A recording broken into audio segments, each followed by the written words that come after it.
Hello and welcome back to the Simplified Organization Show, where real moms chat about real life and how to manage our responsibilities at home while prioritizing our people. We want to banish overwhelm, fulfill our callings, and stay cheerful while we do it, because God is working in us and through us. I'm your host, Misty Winkler, second generation homeschooling mom of 5. I write and podcast at simplyconvivial.com about homemaking, homeschooling, and doing life cheerfully.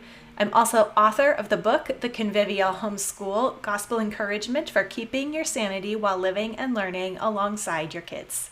And today I have part 2 of my conversation with Melissa Cummings. Melissa, alongside her husband Stephen, is a second generation Christian homeschooling mother of 5. She holds a BA from Whitworth University, which she attended after a life of home education in a Christian family. Educating her 5 redheaded children at home in rural northeastern Washington state is now her full-time work, which includes beauty and banter, culture and cooking, music and mayhem, reading and recreation, trivium and tea time, worship, and wonder. And did we mention books? Lots of books. She loves to encourage and connect with other women through writing, by prayer, and in the annual ministry of Paideia Northwest, a conference for mamas raising their kids for Christ. You can find her at joyfuldomesticity.com, or you can connect at Paideia Northwest. Last time, Melissa talked about mothering with joy while being tired. And today she shares a mindset tip, an attitude tip that applies to all of us at home. Let's dig in now. So then, do you have a tip that you would like to share with moms today? So besides planning with prayer, I would say for me, I turn to the Psalms, reading them, meditating on them, doing the copy work with my kids of the Psalms. Did I say singing? Yeah. We sing the Psalms regularly, and I can do this when I need quiet, when I need rest. I can do this when the kids are energetic and the house is chaotic. It can be incorporated into our school time. We do it during our collective, our morning time routine. It can be at bedtime. It can be during my Bible reading time. And usually it's at multiple times during just about every day. But again, it comes back to realizing my physical tiredness, my mental tiredness can be handled a little bit by physical means, like the exercise and the drinking water or drinking coffee in the morning, getting enough sleep. But it's also, I need to gird up my strength spiritually. And my habit is the Psalms. So Psalm 121 is a really good one for that. I think Psalm 73 is another one I go to. Psalm 28 has a couple little verses. I'll read you one of my favorites from Psalm 28. To you, O Lord, I call, my rock, be not deaf to me, lest if you be silent to me, I become like those who go down to the pit. Now, I can interject. That's how I feel often. I feel like I'm going down into the pit when I am just absolutely tired, even if it's just because homeschooling can be a sprint many days, but it's actually that marathon. But then the psalmist says, hear the voice of my pleas for mercy when I cry to you for help, when I lift up my hands towards your most holy sanctuary. So that's where the prayer and the psalm, the worship, bringing it to him, offering it to him. And then a few verses later, the Lord is the strength of his people. He is the saving refuge of his anointed. Oh, save your people and bless your heritage. Be their shepherd and carry them forever. I find so much spiritual encouragement in that.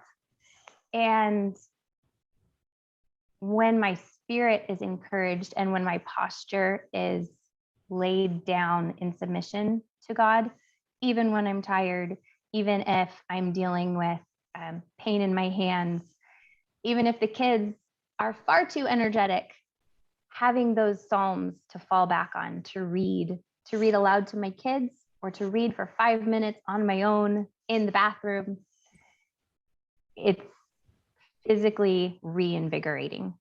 And that would be my tip. Keep your Psalms, learn them, memorize them, sing them, and bring your children into it with you. My children don't ask me to sing lullabies at bedtime. My 2.5-year-old asks me to sing Psalms. Oh. And it's not because I've never sung him lullabies, but it's because the Psalms are where even my toddler finds comfort, because it's our habit and it's where we find our peace, our joy, our strength, oriented toward our King.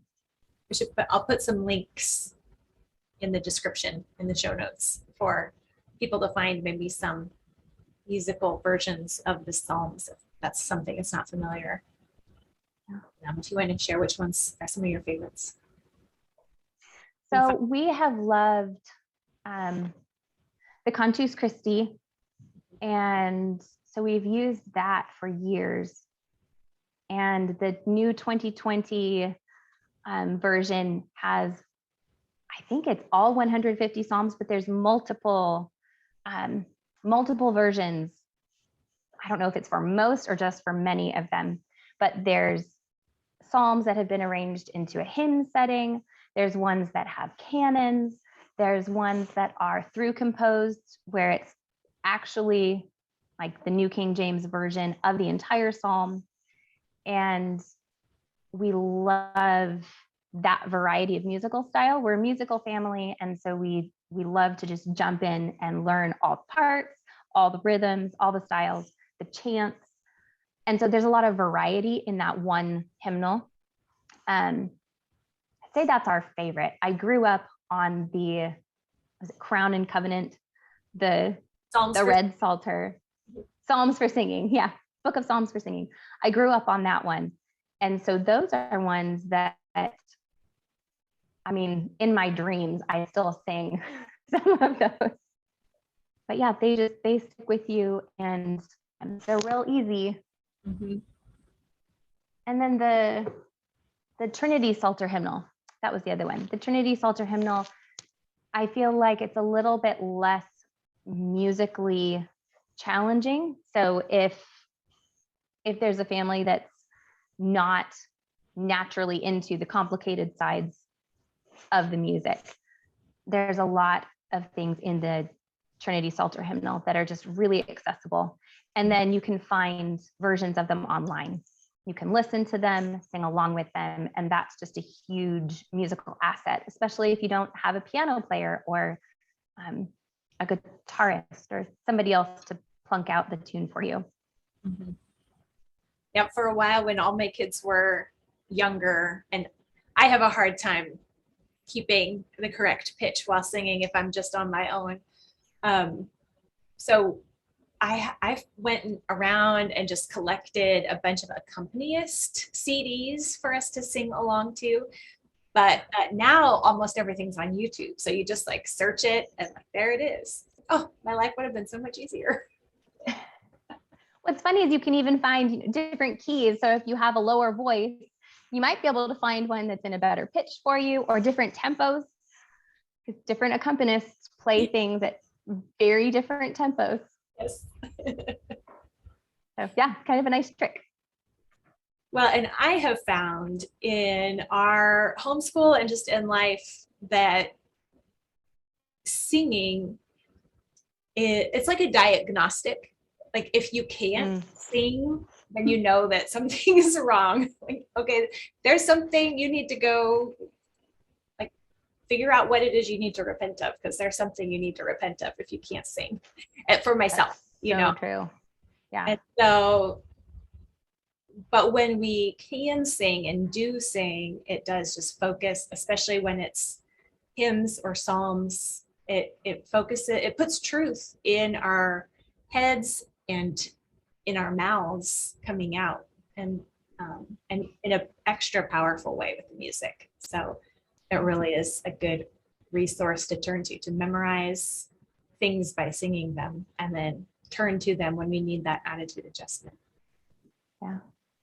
And I think the life of David, who wrote so many of the Psalms, I mean, from the responsibilities of being a king, from or the responsibilities of being a shepherd, the physical work that took, and then the responsibilities of being a king, and the season where he was on the run, hiding, just realizing the humanity of the psalmist and the other psalmists, but because he wrote so many of my favorites, realizing his humanity and just the exhaustion that he probably had mentally, spiritually, physically, all of that.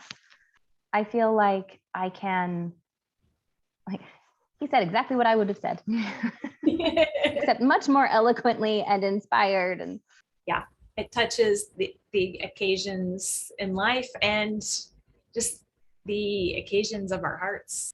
Thank you so much, Melissa. This was such a great conversation and so encouraging and uplifting.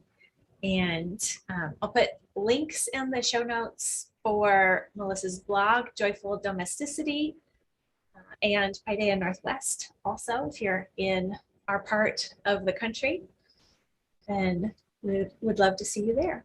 So thank you, Melissa. And thank you, Misty. Yeah, we'll be chatting. I hope you enjoyed this conversation with Melissa and the encouragement that she shared. If you need a practical printable to help you keep your attitude in tune, then just head to simplyconvivial.com/attitude. That's simplyconvivial.com/attitude. And there you'll find my attitude alignment printables, which will just be your quick shortcut to aligning your heart and your mind with truth in those moments that we so easily forget it.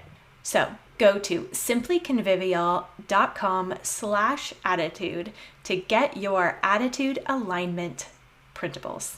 They will help you to repent, rejoice, repeat.